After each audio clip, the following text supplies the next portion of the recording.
नमस्कार दोस्तों।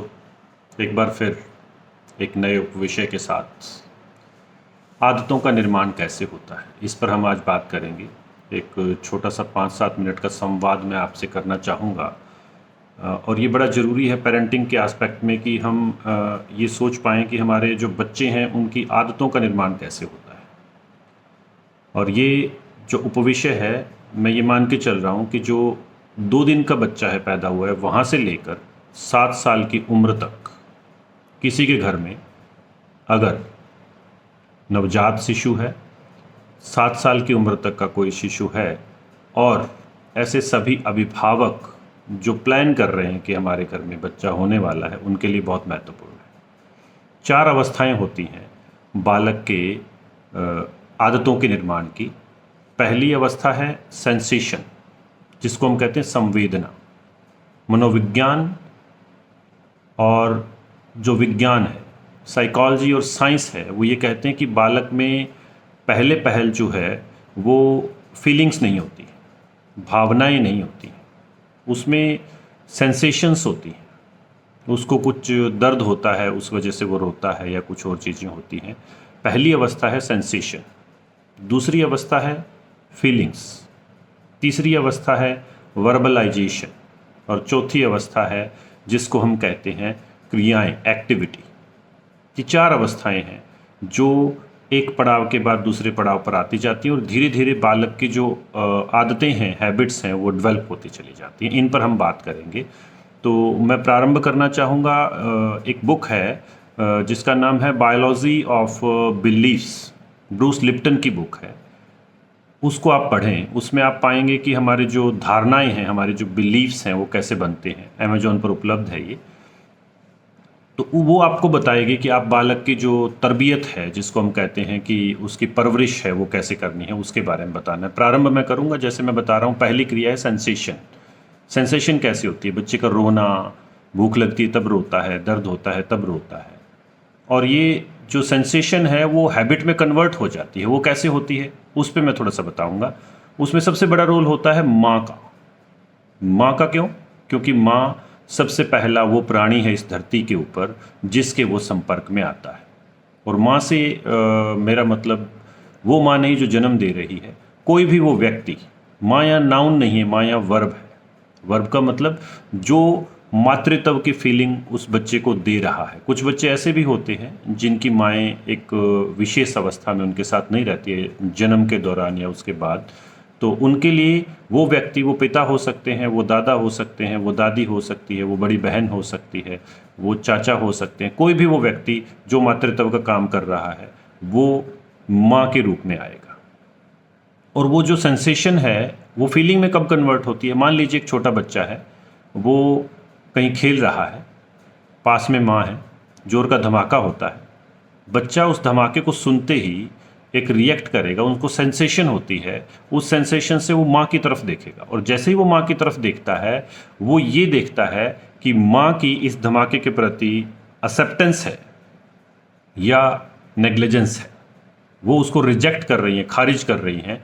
डरने का भाव अगर माँ के चेहरे पर आया तो बच्चा उसको डर के रूप में ग्रहण कर लेगा, और हंसी के रूप में आया तो बच्चा उस भाव को हंसी के रूप में ग्रहण कर लेगा।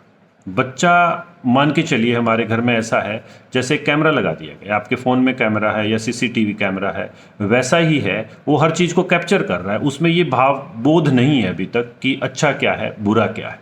तो जैसे जैसे क्रियाएं होती जाती है वो 7 साल तक उनको स्टोर करता जाता है। प्रारंभिक पहले 1.5-2 साल तक तो ये बिल्कुल एज इट इज़ वैसे ही ग्रहण करता है। फिर वो समझने लगता है ये मेरे पिता हैं, ये मेरे चाचा हैं, ये मेरी भाई हैं, ये मेरी बहन हैं, इस तरह की चीज़ें। तो सेंसेशन से जो हैबिट्स हैं वो इस तरीके से बनती है। तो इस पर ध्यान दिया जाना चाहिए कि किस तरह की हैबिट आप उस बच्चे में पैदा करना चाहते हैं, वैसा ही रिएक्ट करें जब कोई ऐसी घटना घटित होती है। जैसे एक और उदाहरण देता हूँ। कोई व्यक्ति अपने घर में काम करने वाले किसी नौकर को चांटा मारता है, बच्चा उसको देख रहा है। उस माँ ने उस समय कैसा रिएक्ट किया, ये उस बच्चे की मेमोरी के अंदर चला जाएगा। अगर माँ ने उसको बड़ा अजीब से तरीके से, अनअक्सेप्टेबल तरीके से ग्रहण किया, तो ऐसा होगा कि बच्चे को भी अनअक्सेप्टेबल लगेगा। और अगर माँ ने उसको एक्सेप्टेबल तरीके से अडॉप्ट किया, बच्चे ने जब माँ की तरफ देखा तो चेहरे पर भाव माँ के ऐसे थे कि ये सामान्य घटना है, तो बच्चा भी उसको उसी तरीके से लेगा। तीसरी अवस्था आती है वर्बलाइजेशन, जिसमें मौखिक संवाद की बात होती है। जो हैबिट फॉर्मेशन है उसके बाद वो मौखिक संवाद करने लगता है, और उस अवस्था में वो माँ, दादा, पापा, इस तरह के जो संवाद है वो करने लगता है। और अंतिम अवस्था जो उसकी आती है वो आती है एक्टिविटीज़, क्रिया। और जो आदत है वो कुछ और नहीं है, habits is persistence of action. आदत जो है वो किसी परिस्थिति विशेष में की जाने वाली क्रियाएं हैं। अंधेरे में आप जा रहे हैं, अंधेरे वाली किसी परिस्थिति में आप किस तरह की क्रिया करेंगे वो आपकी आदत बन जाएगी। तनाव वाली स्थिति के अंदर आप किस तरह से रिएक्ट करेंगे वो आपकी आदत का हिस्सा हो जाएगा, और उसी आधार पर हमें कहने लगते हैं इसको अंधेरे से डर लगता है, ये तनाव में कांपने लगता है, इसके पसीना आ जाता है, इसके ऐसा हो जाता है, ये घबराता नहीं है, ये रोने लग जाता है। ये वो जो सारी चीज़ें हैं वो वाली चीज़ है। तो हमने बच्चे की तरबियत जब करनी है, बच्चे की परवरिश जब करनी है, तो हमने एक चीज़ ध्यान देनी है कि जिस तरह का वातावरण हम उसको दे रहे हैं वो हमारा रिफ्लेक्शन है, वो वैसा ही बनेगा जो आपने उसके हैबिट्स में डाल दिया। और ब्रूस ली ये भी कहते हैं कि 7 साल की उम्र तक 95% जो हैबिट ब्रेन है वो बन जाता है। उसके बाद 7 साल के बाद बच्चा जिए 80 साल तक, 90 साल तक, केवल मात्र 5% जो हैबिट ब्रेन है जिससे हमने काम लेना है, जिसको बाद में हम कॉन्शियस माइंड कहते हैं, उसका काम बचता है। तो बच्चे को जैसा बनाना है उस तरह की हैबिट्स उसके अंदर डालने लग जाइए। अभिभावक होने के नाते, माँ होने के नाते, बड़े होने के नाते, समाज का हिस्सा होने के नाते, जैसी जैसी आदतें आप डाल देंगे वैसा वैसा बच्चा होता चला जाएगा। और एक चीज़ और बता दूं, अभिभावकों को ऐसा लगता है कि बच्चे का सही जो विकास है वो कब हो सकता है, जब हम उसे नसीहत देंगे, जब हम उसे सलाह देंगे। और एक चीज़ बता दूं, ये सबसे सर्वथा बात है, सर्वथा गलत बात है। Our children don't do what we ask them to do. हमारे बच्चे वो नहीं करते जो हम उन्हें करने के लिए कहते हैं, जिसकी सलाह देते हैं, जिसकी नसीहत देते हैं, जिसके भाषण हम उनको पिलाते हैं कि ऐसा करो, हमने तो ऐसा किया था। बच्चे वैसा कभी नहीं करते। बच्चे कैसा करते हैं? Our children do what we do. हमारे बच्चे वो करते हैं जो हम करते हैं। मतलब रोल मॉडलिंग अपनानी पड़ेगी बच्चों को। और एक चीज़ मैं बता दूं कि बच्चों के पहले पहल के जो रोल मॉडल हैं वो कौन है? अभिभावक है। और अभिभावक सबसे पहले, माता पिता जो हैं वो सबसे पहले रोल मॉडल होते हैं। धीरे धीरे वो रोल मॉडलिंग जो है, मान लीजिए मैंने बच्चे से कहा कि बेटा बाहर कोई आया है, बेल बजी, आप कह दीजिए कि पापा घर पे नहीं है। मैंने अपने रोल मॉडलिंग का एक स्टेप डाउन कर लिया। बच्चा अपने दिमाग में एक चीज़ डाल लेगा कि पापा झूठ बोलते हैं। ये चीज़ हमने सीखनी है, ये चीज़ हमने अपने व्यवहार में लानी है। तो एक चीज़ ध्यान रखिए कि जब भी आपके घर में बच्चे का जन्म हो या 7 साल की उम्र तक वो आपके पास है, तो आप मान के चलिए कि एक ऐसा कैमरा आपके इर्द गिर्द है जो आपकी हर गतिविधि की फ़ोटो कैप्चर कर रहा है, और उसका आने वाला जो जीवन है उन फोटोज़ के आधार पर ही चलेगा। तो विशेष तरह की पाबंदियां आप अपने जीवन में लगा लें ताकि बच्चे की आदतें ठीक तरह से तैयार हो सके। इसका उदाहरण मैं देता हूँ 3 तरीके से। धार्मिक, आप बच्चे को धर्म सिखाना चाहते हैं। कुछ घरों में मैं देखता हूँ, मंदिर में आरती स्टार्ट हुई तो घर के अंदर कुछ लोग जो हैं वो एक विशेष तरह की गतिविधि, सर पे कपड़ा ले लेंगी महिलाएं या कुछ होने लगेगा। एक विशेष तरह की घटना, अगर नमाज अदा की जा रही है तो घर के अंदर बच्चा जो छोटा है वो ये देख रहा है कि बुआ ने, माँ ने, दादी ने, सब ने सर पे कपड़ा ले लिया है, पापा ने टोपी पहन ली और वो करने लगे हैं। इसी तरह जब गुरबानी का कुछ पाठ होता है तो सिख कम्युनिटी में भी ऐसा होता है कि सिर पे कपड़ा रख लिया जाए। आप बच्चे के इर्द गिर्द ऐसा एक्शन करने लग जाइए, आप देखेंगे कि कुछ महीने बाद या कुछ दिनों बाद जब ऐसी घटना घटेगी, बच्चा चाहे अर्धनग्न अवस्था में है, उसने चड्डी पहन रखी है, वो उस ध्वनि के साथ ही जैसा एक्ट आप कर रहे हैं, उसने टोपी पहननी है, उसने सिर पे दुपट्टा लेना है, जो गतिविधि है वो करेगा।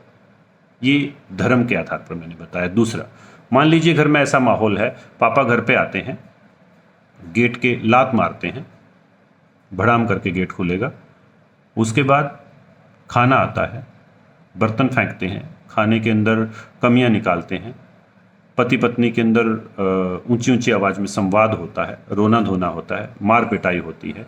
तो बच्चा इस चीज़ को ले रहा है, ग्रहण कर रहा है। अगर छोटा बच्चा देख रहा है 2, 3, 4 साल का, उसको ये नहीं पता ये अच्छा है ये बुरा है, वो सिर्फ उसको ग्रहण कर रहा है। और इसकी आउटपुट पता है कैसे निकलेगी? 2 अवस्थाएं हो सकती हैं। जब वो बच्चा बड़ा होगा, हो सकता है कि वो बच्चा अपने पिता की तरह महिलाओं पर अत्याचार करने वाला बने, या हो सकता है दूसरे ऑप्शन के अंदर कि वो बच्चा इतना असहाय हो जाए कि अपना जीवन ही सौंप दे कि सारे लोग मेरे ऊपर यातनाएं कर लें, मेरे ऊपर जुर्म ढालें, या वो बहुत ही मतलब एक दयनीय स्थिति के अंदर उसका जीवन जा सकता है।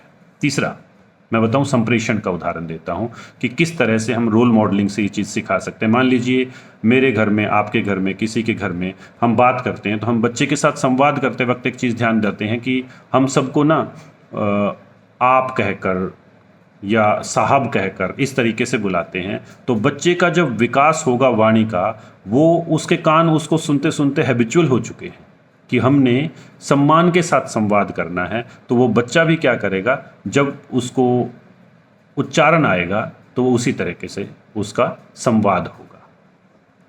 तो एक चीज़ ये ध्यान रखिए कि 7 साल तक जो बच्चा है वो एक कैमरा है, और जिस तरह का व्यवहार वो अपने इर्द गिर्द, विशेष तौर पर अपने माता पिता, अपने भाई बहन, अपने दादा दादी, अपने घर के अंदर जो देख रहा है, वही व्यवहार उसके जीवन में निकल कर आता है। और अभिभावक ध्यान दें, 95% हैबिट ब्रेन जो है वो इसी अवस्था में बन जाता है। तो आप अपनी जो नसीहतें हैं वो कम करें, और अपने जो SOPs हैं, स्टैंडर्ड ऑपरेटिंग जो प्रोसीजर्स हैं, उनको ठीक करें, इसलिए ताकि वो बच्चा अपने जीवन में ठीक हो पाए। आपने उसको जज बनाना है तो उसके साथ व्यवहार जज जैसा करें, आपने उसको प्रोफेसर बनाना है प्रोफेसर जैसा करें, आप उसको डॉक्टर बनाना चाहते हैं डॉक्टर जैसा करें। वो एक टेप रिकॉर्डर है, जो चीज़ आप उसमें रिकॉर्ड कर दोगे वही चीज़ उसके अंदर आएगी। आप संगीत रिकॉर्ड कर दो, आप धर्म रिकॉर्ड कर दो, आप ईर्ष्या रिकॉर्ड कर दो, आप द्वेष रिकॉर्ड कर दो, आप लड़ाई झगड़ा डेवलप कर दो, जो आप उसके अंदर रिकॉर्ड कर रहे हैं उसी की आउटपुट वैसे ही गाने बजने प्रारंभ होंगे। जो प्रोग्राम आपने उसके सॉफ्टवेयर में डाल दिया प्रारंभिक 7 सालों के अंदर, वही चीज़ वो जीवन भर जो है वो करता चला जाएगा। फिर आपकी नसीहतें किसी काम नहीं आएगी।